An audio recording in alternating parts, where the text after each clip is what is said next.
about feature engineering, an essential step in machine learning lifecycle, more essential than given credit for actually, is using domain knowledge to transform the raw data into features that in the machine learning algorithm understands better.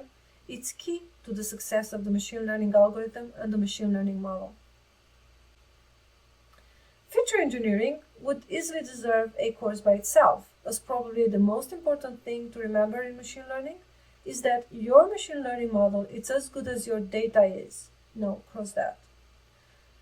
Your machine learning model is as good as your features are. If your features are no good, your model won't be good.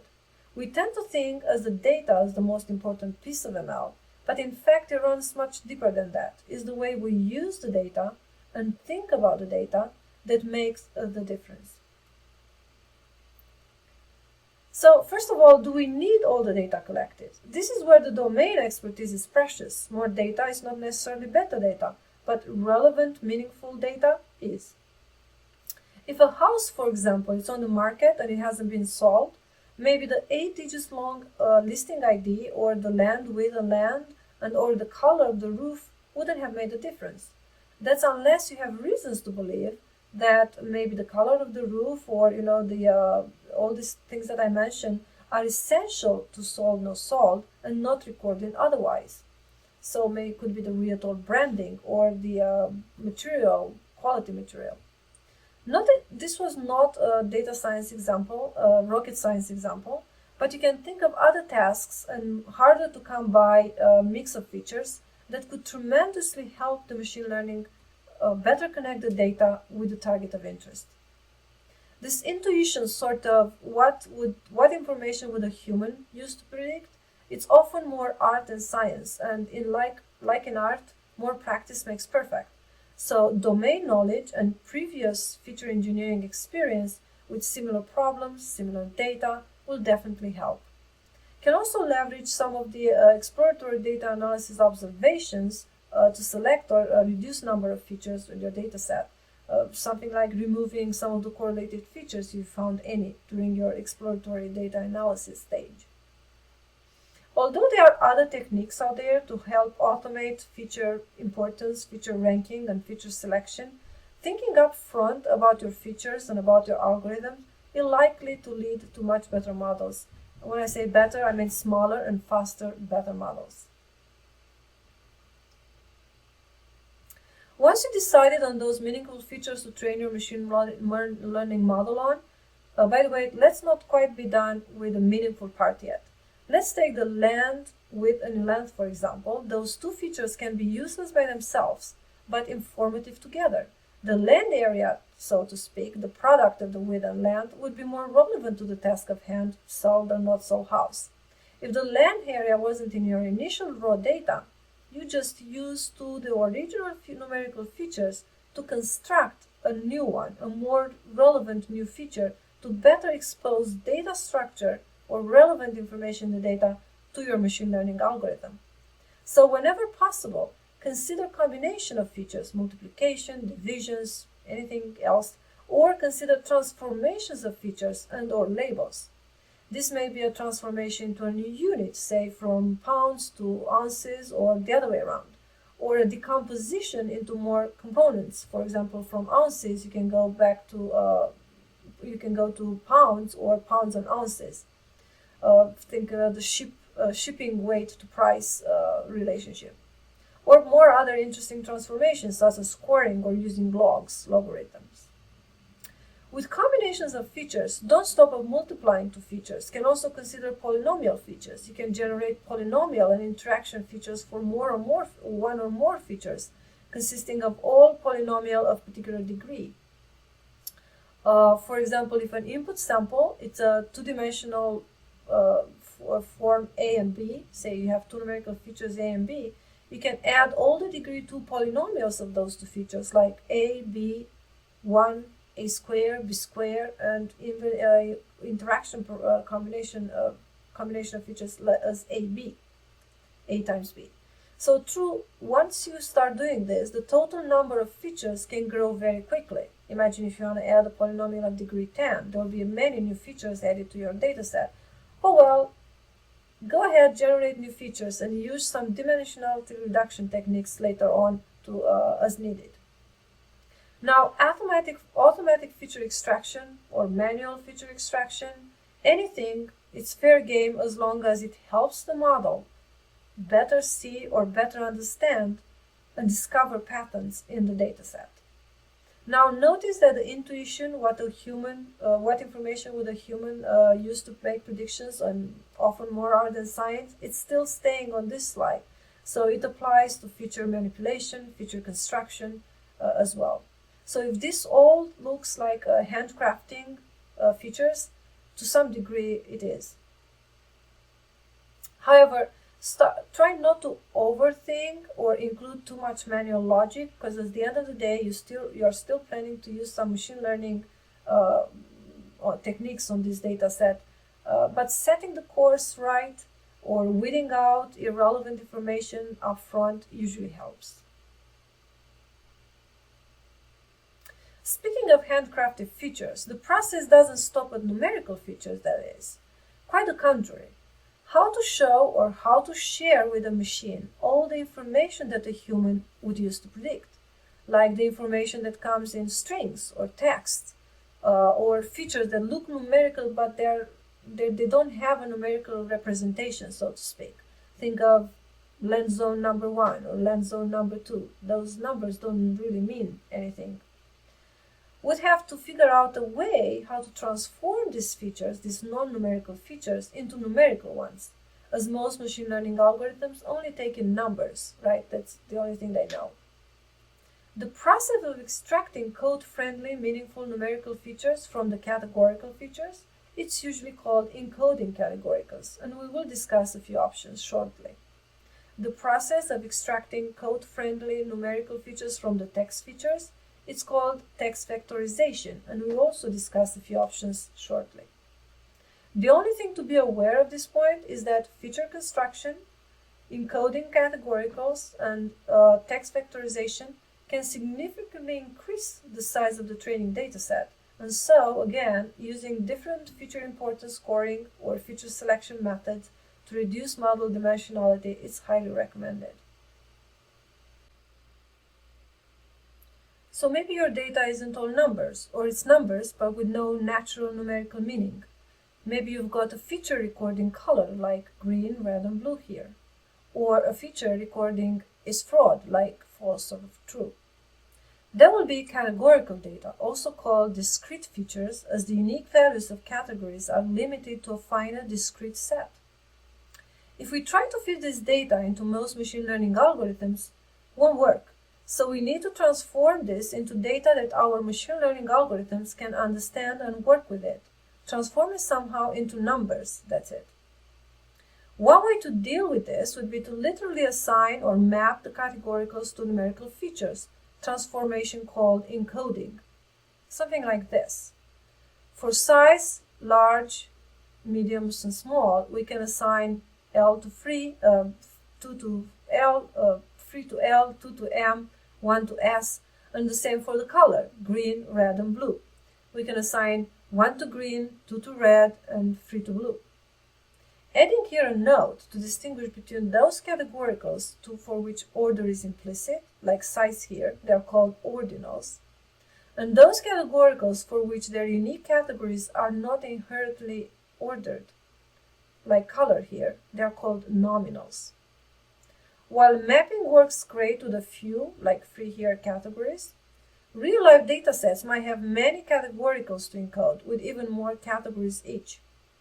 And so most of the libraries, including sklearn and pandas, they have a few so-called encoders, transformer classes that can take categorical data and transform it in numerical features.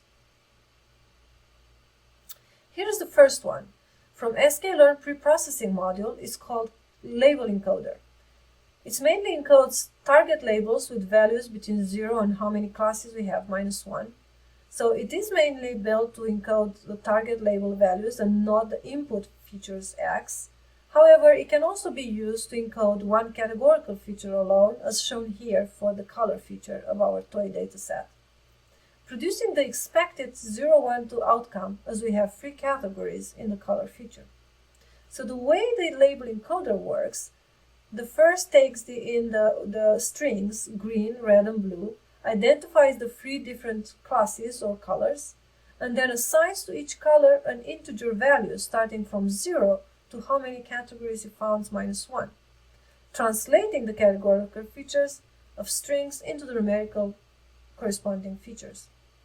Notice that the strings are sorted alphabetically here, so if another specific order is desired, that one can be specified by the categories argument of the label encoder. Good to keep in mind that if we want to apply the same transformation on a different data set, let's say the test set, which also includes a color column, it will assign again 1 to green, 2 to red, and 0 to blue. But if in the new data set, if the new data set contains colors that were not seen at the training stage, like maybe a color purple, you can use the handle unknown argument. You can set it to ignore, to not raise an error, which will result in a 0 values new feature for that new not seen category. Here's another encoder from sklearn preprocessing module, the Ordinal encoder. It's the scikit-learn encoder that encodes categorical features as an integer array. In contrast to the label encoder, this class is intended for input variables that are organized into rows and columns, for example, a matrix. So the Ordinal encoder class works on 2 or more categorical features, actually won't work on one feature alone. And it returns a single column of integers per features, those integers taking values between 0 and as many categories per feature minus 1. Shown here is the resulting encoding on the color, size, and class label features. For both color and class label, we have 3 categories, so the associated encodings are 0s, 1s, and 2s. Whereas for class label feature, we only have 2 categories and therefore encodes to 0s and 1s only. All looks good for class label encoding. However, the size encoding seems quite the opposite of what you would have done manually, with S being associated to the largest value 2 and L to the lowest value 0. On the other hand, the encoding doesn't quite make sense when it comes to the color feature. It's not like red, it's larger than green, and so on. So let's see how one can deal with situations like this, especially imposing an artificial ordinal relationship via using the Ordinal encoder. And one way to avoid both imposing artificial order and meaningless size on the encoded values is to change from integer encoding to binary encoding, more specifically to multiple binary encoding. As many new binary features added to your dataset, as many categories per features. And this is called one-hot encoding.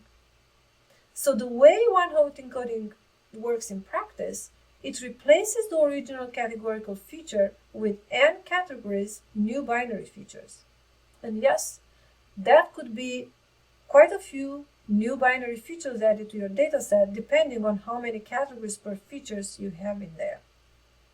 So let's see what hot encoding produces on the color feature alone using not the one-hot encoder from sklearn, it doesn't work on one feature alone, but the one-hot encoder from pandas called getdummies.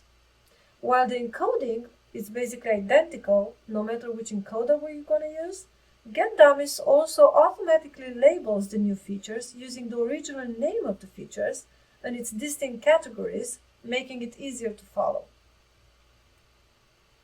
And here we have the effect of applying getdummies on the color feature alone with its 3 categories, green, red, and blue.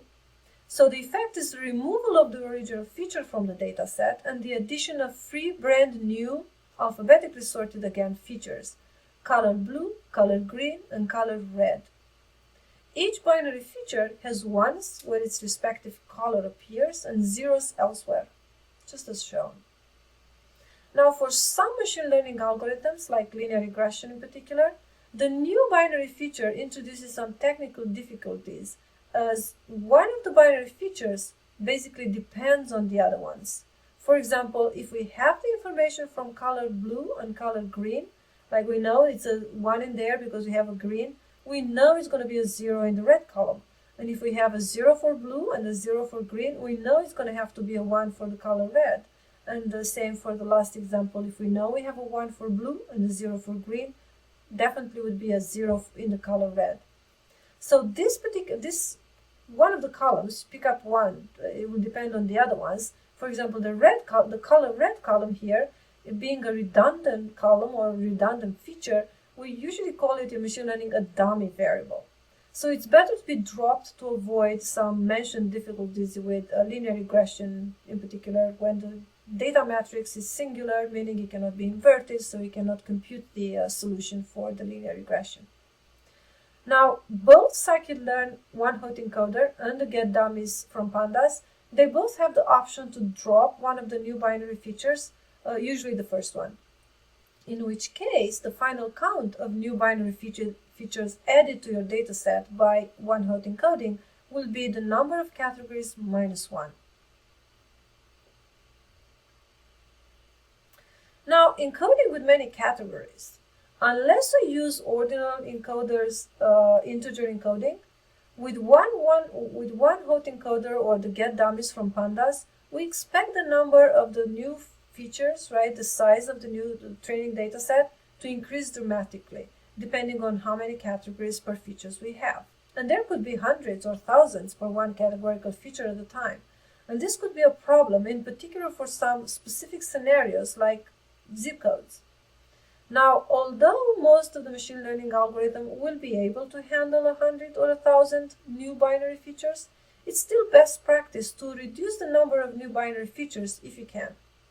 For example, defining some hierarchy structure when you work with zip codes, right? You can group those zip codes in regions or states or counties or cities, whatever level, that will reduce the amount of new binary features created by one-hot encoding.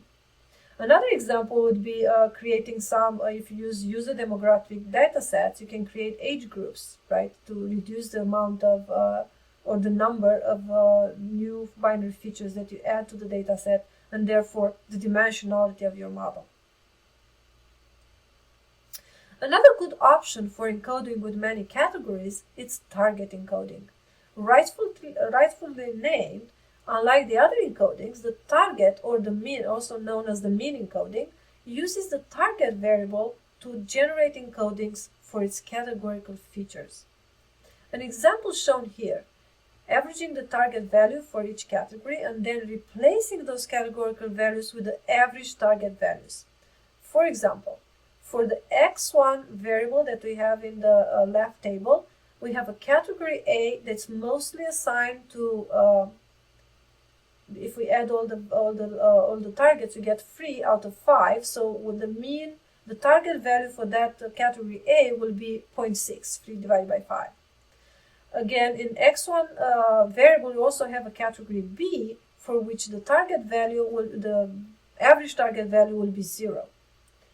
In the x2 variable, we have the category C and the category D. For category C, we have the average target value 1/2, and the category D has the average target value 0.4. And therefore, you can encode your data set, basically replacing whatever you see in A, you replace it with 0.6, whatever you see in the category B, you replace it with zeros, and so on for C and D. Now, the table encoding not only gets the encoding part done without exploding data size, right? We didn't add any new features, we stay with the features we had. It also creates features that are more representative of the target variable, increasing the quality of the classification model. So, out of all these choices that we mentioned, label encoding, ordinal encoding, one-hot encoding, target encoding, and all the other tricks that to reduce the amount of new features that you add to the data set, if you do one-hot encoding, for example, what encoding technique is best to use out of all these techniques that we mentioned? Like almost everything else in machine learning, it's best to test each of these techniques and more, if you know more, on your particular data set with your particular chooser model and discover which one will work best for you, or for your case rather.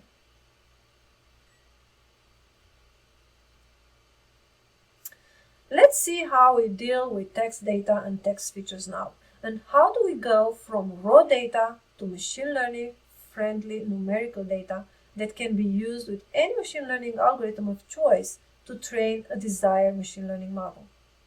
Before attempting something similar to encoding, basically converting the text to numbers, process known as text vectorization, handling text data needs a little bit more attention, a little bit more work needs to be completed before we transform text into numbers. Ideally, text would be first cleaned up of punctuation, convert to lower cases, among other things. So with the goal of helping our machine learning find patterns in the text data, it's important to remove the noise, and that noise could involve, removing noise could involve cleaning up punctuation. Let's see how we deal with text data, or text features that is, and how do we go from raw data to machine learning friendly numerical data that can be used with any machine learning algorithm of choice to train the desired machine learning model. Before attempting to do something similar to encoding, basically converting the text to numbers, a process that's known as text vectorization, handling text data needs a little bit more attention, a little bit more work needs to be completed. For example, ideally, text would be first cleaned up of punctuation or convert to lower cases, among other things. With the goal of keeping our machine learning algorithm help the machine learning algorithm find the patterns in our text data, removing the noise could help a little bit, and that can involve cleaning up punctuation like commas, apostrophes, quotes, question marks, etc., converting to lower cases, stripping white spaces or removing special characters or removing markups, and more. The example we've shown here, we have these two following sentences. They might have similar meanings to us, but they might look quite different to a text classifier, say some text classifier that's doing sentiment detector. It's a sentiment detector. The Countess Rebecca considers the boy to be quite naive, with all the punctuation and all the special characters in there. The simplest sentence below, Countess Rebecca considers boy naive, it pretty much delivers the same meaning to us, and it's much cleaner and less noise to deal with. These are only a few options, so for more general cleaning text context, there are many text processing libraries around, and they have quite a bit more to offer. However, also keep in mind that while simpler text data, simpler models, and therefore smaller vocabulary, so to speak, is better, keep in mind that cleaning text data is truly task-specific. If you are doing sentiment analysis, in which case maybe some words you'd rather keep or you don't want to remove, you need them in the sentence, like maybe the quiet in our example here, or some uppercases, if that's the case, they can express a sentiment. Also, depending on the raw data provided and the modeling task, the original text could be split into sentences to be analyzed later, or sentences can be split into words that can be analyzed later. This split, this organization is called tokenization, and either the sentences or the words, depending where you want to stop, they're called tokens. In our example here, we have a sentence that's I don't like eggs, and the associated tokens would be I, do, and like, and eggs. Now, splitting tokens based on white spaces and punctuation, commas and periods are also taken as separate tokens. So also note that the contractions are split apart, like don't becomes two tokens, do and end. Now, these tokens are then used for further cleaning and vectorization, so you still have a chance to clean up even more. Like, for example, shown here, we can get rid of the stop words. Stop words being those words that frequently appear in text, but don't contribute too much to the overall meaning. So a few common stop words would be a, the, so, is, at, you see the list here. Again, depending on the task at hand, it may make sense to keep or remove some of these stop words. So you could be selective with the stop words that you are trying to remove from your text. For example, here in our we have the original sentence, there is a tree near the house, and without the stop words from above, if we go through the list and then we go through the sentence and remove the stop words that we find in our sentence, the equivalent sentence would be tree near house. There's no there, there's no is, there's no a, there's no the. Now, the Natural Language Toolkit, or the NLTK for short, there is a popular Python library written for working and modeling text. It has a ton of other good tools for working and cleaning up text, but it also provides an extensive list of commonly agreed upon stop words for a variety of languages, here shown the one for English. Notice that these stop words are all lowercase and have punctuation removed.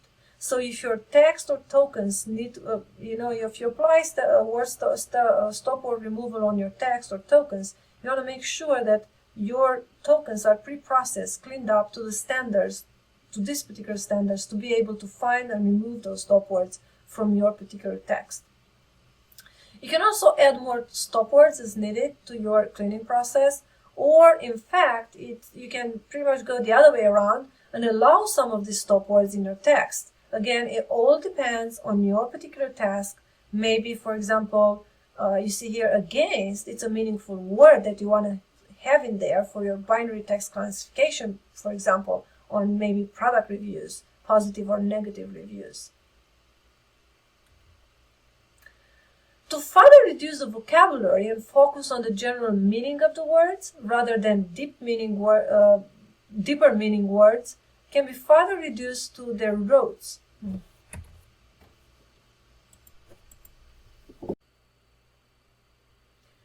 To further reduce the vocabulary and focus on the general meaning of words rather than deeper meaning, words can be further reduced to their roots by removing affixes, particular suffixes. Like this example here, playing, played, plays, they're all reduced to play, to be in the process of so-called stemming.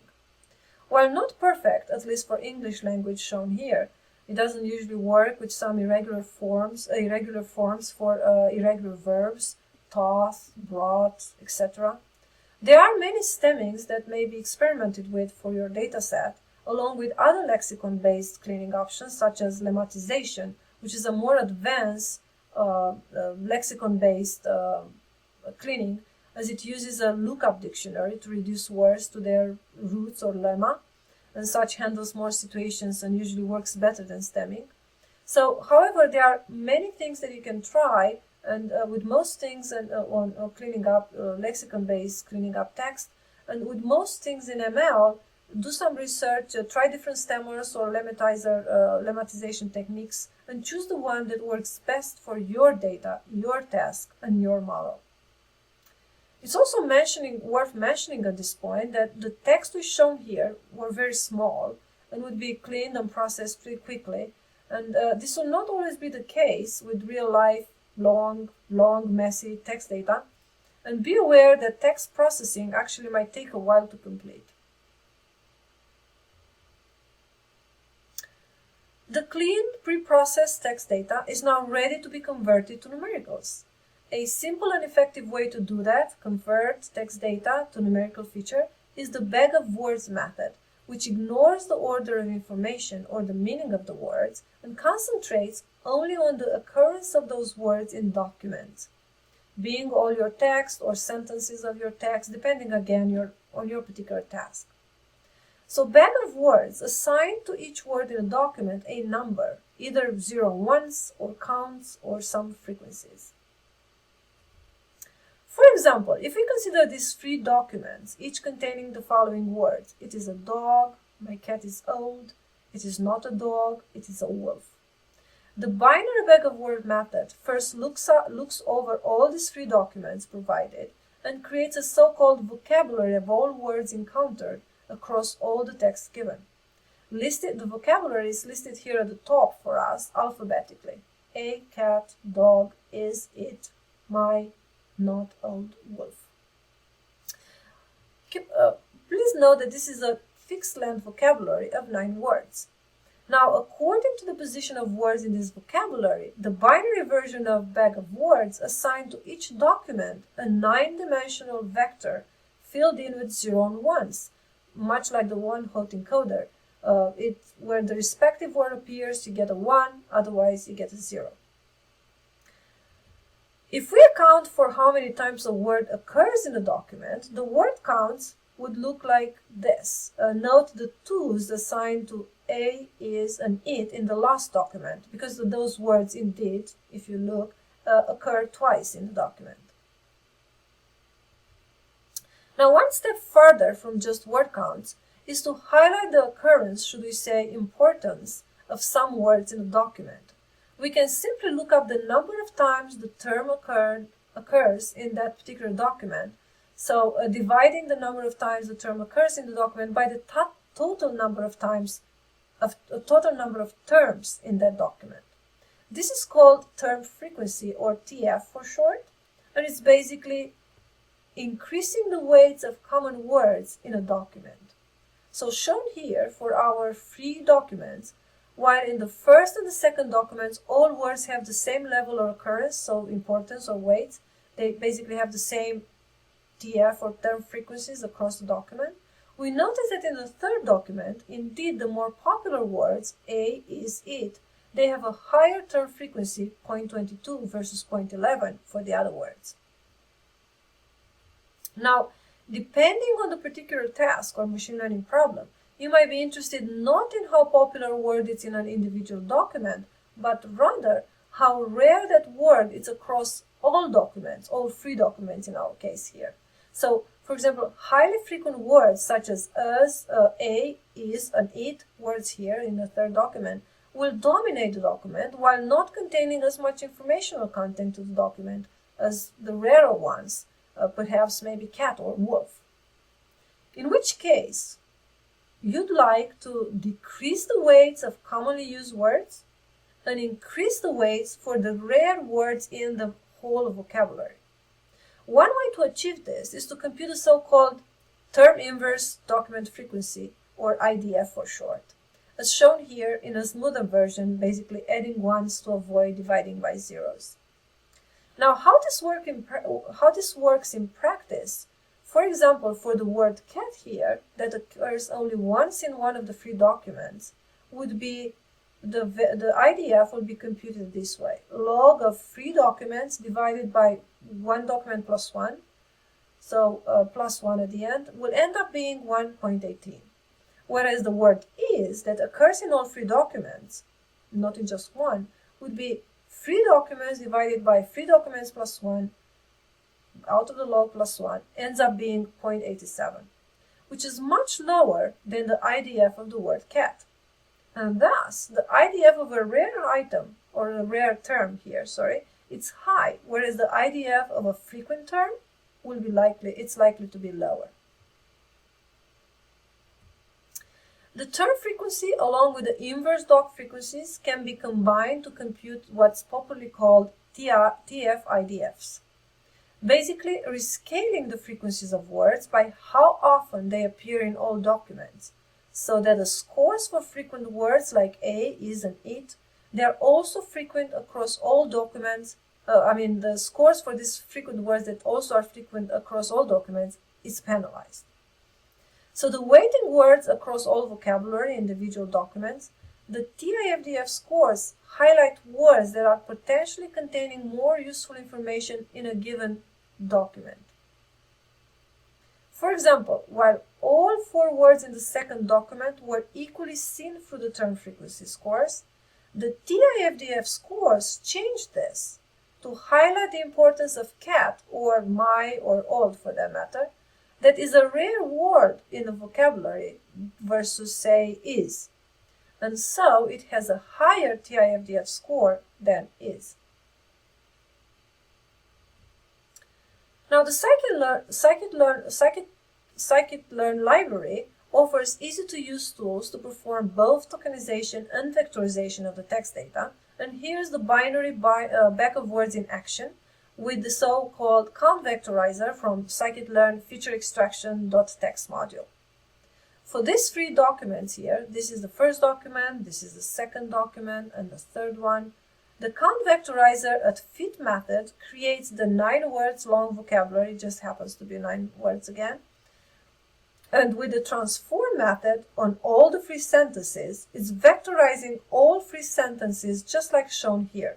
For example, in the first sentence, we only have this is the final document, so those words get a 1 in the vocabulary, and if the words that don't appear, they get a 0.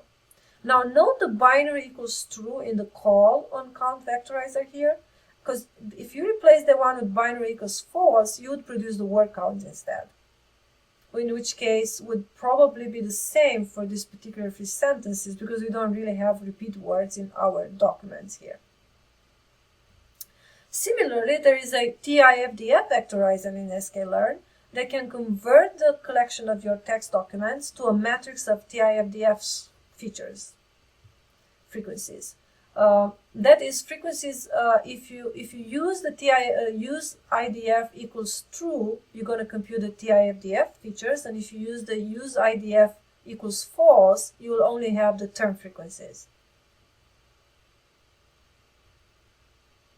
So let's see how text cleaning, text processing, lexicon-based preprocessing, and text vectorization work in practice using the NLTK and the sklearn libraries in Python Jupyter Notebook.